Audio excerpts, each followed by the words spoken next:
તો અત્યારે મારા ફોનમાં હું એક વિડીયો રેકોર્ડ કરી રહ્યો છું મારા ફ્રન્ટ કેમેરા. તમે સાઈડ ઉપર અહીંયા હું મૂકી દઈશ એ વિડીયો જોઈ શકો છો. તો આ વિડીયો રેકોર્ડ કરતી વખતે મારા ફોનની સ્ક્રીન બંધ છે. એટલે કે નોર્મલી આપણે જ્યારે પણ વિડીયો રેકોર્ડ કરતા હોઈએ છીએ ત્યારે તમારા ફોનના ફ્રન્ટ કેમેરામાં અહીંયા સ્ક્રીન ઉપર દેખાતું હોય છે કે વિડીયો રેકોર્ડ થાય છે. પણ મારી સ્ક્રીનમાં અહીંયા એવું નથી દેખાઈ રહ્યું કે વિડીયો રેકોર્ડ થાય છે. મારે પણ કોઈને ખબર ના પડે એવી રીતે વિડીયો રેકોર્ડ કરવો હોય તો આજના વિડીયોમાં હું તમને બતાવીશ કે કેવી રીતે કરી શકો છો. તો ચાલો વિડીયોની શરૂઆત કરીએ.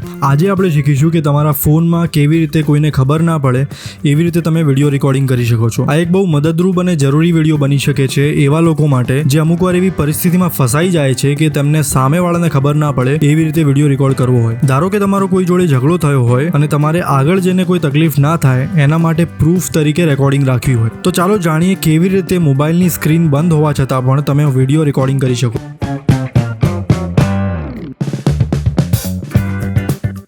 તો મિત્રો સૌથી પહેલાં તમારે પ્લે સ્ટોર ઉપર આવી જવાનું છે અને પ્લે સ્ટોર પર સર્ચ કરવાનું છે બેકગ્રાઉન્ડ વિડીયો રેકોર્ડર. હું અહીંયા સ્ક્રીન ઉપર લખી દઈશ સ્પેલિંગ. તમે આ સ્પેલિંગ ટાઈપ કરશો પ્લે સ્ટોર ઉપર તો તમને કંઈક આવી એપ્લિકેશન આવી જશે. એમાં જે ત્રીજા નંબર છે એપ્લિકેશન એના ઉપર ક્લિક કરીશ અને આ એપ્લિકેશનને ઇન્સ્ટોલ કરીશું. થોડીક વારમાં ઇન્સ્ટોલ થઈ ગયા પછી આ એપને ઓપન કરીશું અને હવે અહીંયા અલાઉ કેમેરા લખેલું છે ત્યાં ક્લિક કરીને અલાઉ કરીશું.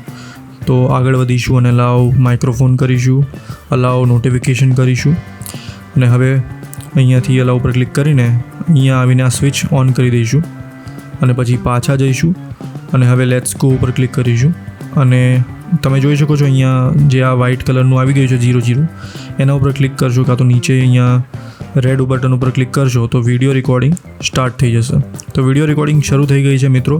હવે હું અહીંયા આ બુક્સનો જે છે મારા બેકગ્રાઉન્ડમાં એને રેકોર્ડ કરી રહ્યો છું. થોડીક વાર સ્ક્રીન ખુલ્લી રાખીને રેકોર્ડ કરું અને હવે ચાલો જોઈએ સ્ક્રીન બંધ કર્યા પછી રેકોર્ડ થાય છે કે નહીં. તો હું સ્ક્રીન બંધ કરી દઉં છું. જો નોર્મલ તમે કેમેરાથી રેકોર્ડ કરતા હોત તો આ અત્યારે વિડીયો બંધ થઈ ગયો હોત, પણ કારણ કે આ એપથી વિડીયો રેકોર્ડ કરી રહ્યો છું તો અત્યારે પણ વિડીયો ચાલુ છે, રેકોર્ડિંગ ચાલુ છે.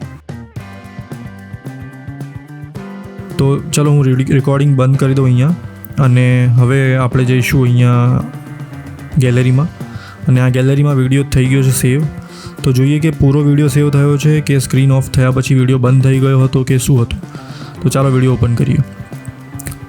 તો મિત્રો તમે જોઈ શકો છો કે વિડીયો અત્યારે ચાલુ છે, દેખાય છે.